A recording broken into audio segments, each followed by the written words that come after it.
अस्सलाम वालेकुम की हाल है जी ठीक ठाक हो। पता नहीं अज बैठिया मैनू क्यों ना अपना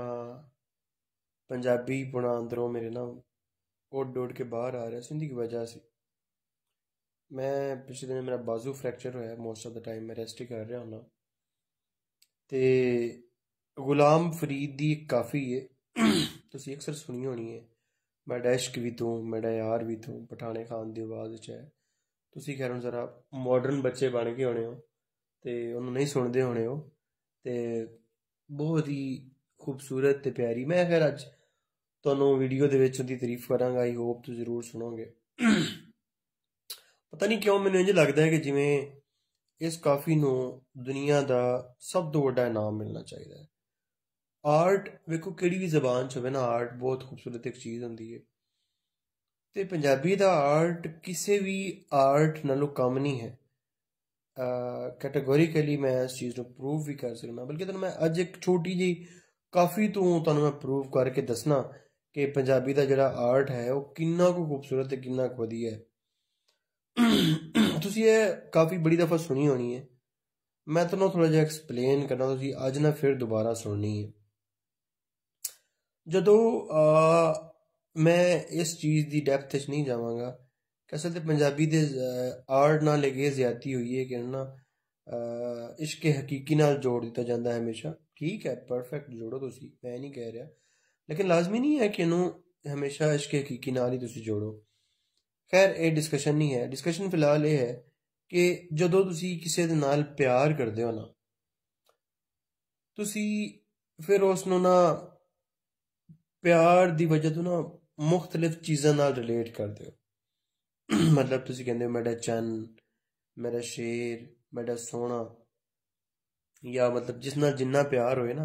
मेरी मिठड़ी, मेरी जिंद, इस तरह ना तुसी उन्होंने वैरायटी ऑफ नेम्स देंदे हो। जो कोई कुड़ी होए तुसी कहते हो मेरी, है समझ रहे हो ना। जो कोई होर दोस्त होए कहता मेरा जिगर, मेरा यार, दिस एंड दैट। तुसी दोबारा एक काफ़ी सुननी है, मेरा इश्क भी तू मेरा यार भी तू। तुसी सुन के हैरान हो जाओगे कि दुनिया दे जितने पॉसिबल कैनवस हैं ना, आई रिपीट कि दुनिया दे जिन्ने भी पॉसिबल कैनवस हैं ना, बाबा गुलाम फरीद ने उन्हें कैनवस नू अपनी मुहब्बत दे नाल रिलेट किया। मतलब कि तुसी मतलब छोटी छोटी तो बयान सुनाना भी, तुसी खुद भी सुनना। वेखो असी मुसलमान हाँ, तो सब तो पहले साड़ियाँ उही चीज़ां आनगियां कि जिहड़ियां साड़ी ईमान तो रिलेटेड ने। वेखो हुण ईमान ते इबादत दो अलग अलग चीज़ां ने। उन्होंने किन्नी खूबसूरती दे नाल ईमान, ईमानियात ते इबादत दोनों दे विच जिन्नियां चीज़ां ने ना, हर चीज़ नू अपने महबूब दे नाल रिलेट कीता। ये बहुत वड्डी गल हुंदी है। तुसी राइटिंग कर रहे होंदे, आर्ट कर रहे होंदे, कहंदे मेरा इश्क भी तू, मेरा यार भी तू, मेरा दीन भी तू, ईमान भी तू, मेरा काबा, किबला, मस्जिद, मंदिर, मुसहफ ते कुरान भी तू, मेरे फर्ज, फरीजे, हज, ज़कातां, ज़ोम, सोम, सलात, अजान भी तू, मेरा जोद, इबादत, तात, तकवा, मेरा जिक्र भी तू, मेरा फिक्र भी तू। उस बाद अगली चीज़ देखो, इंसान की चीज़ सब तो इंपोर्टेंट होती है दिल, जिसम दे विच, ते जिसम दे विच दिल दे बड़ी इंपोर्टेंट। कहता कि मेरा कल्ब भी तो, जिंद जान भी तो। उस बाद कहता कि इंसान का शौक होंदा ना कोई भी, उस शौक दे नाल एक ज़ौक पैदा होंदा है। कहता है मेरा शौक भी तो, मेरा ज़ौक भी तो,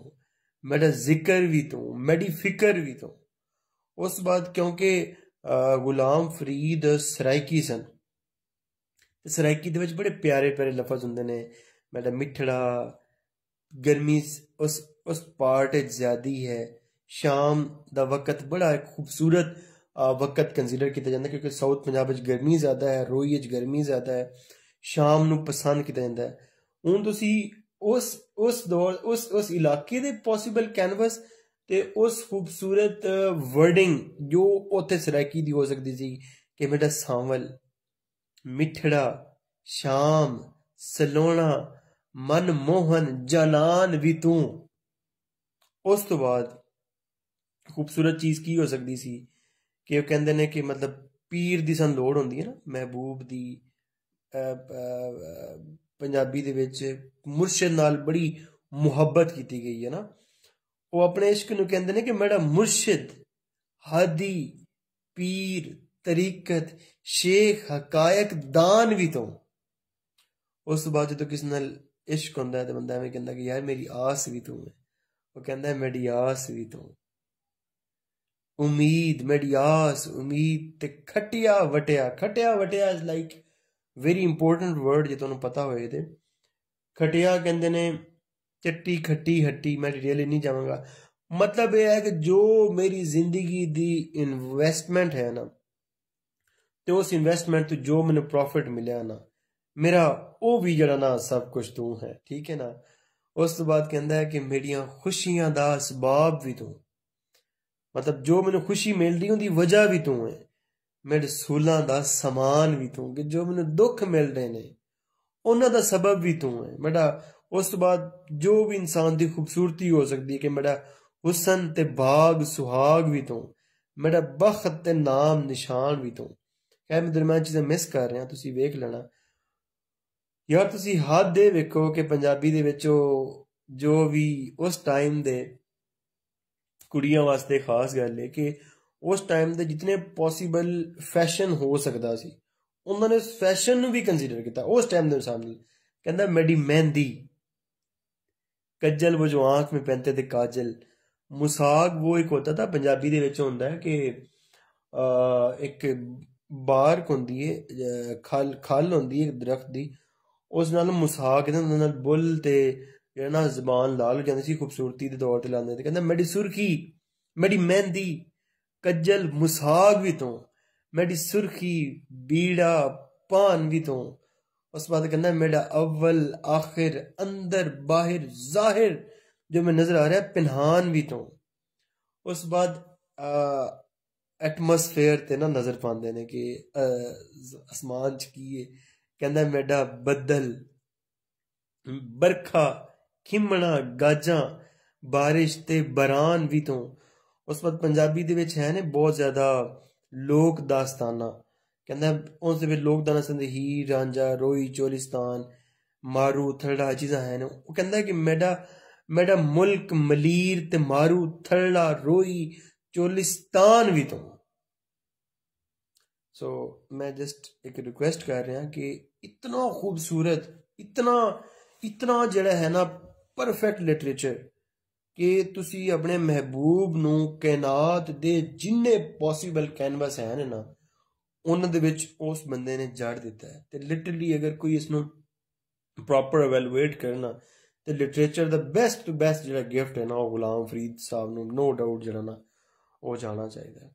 इस वास्ते मैं अक्सर कहना कि यार पंजाबी बोलो अपने बच्चों नू इंग्लिश भी जरूर सिखाओ मैं नहीं कहता सिखाओ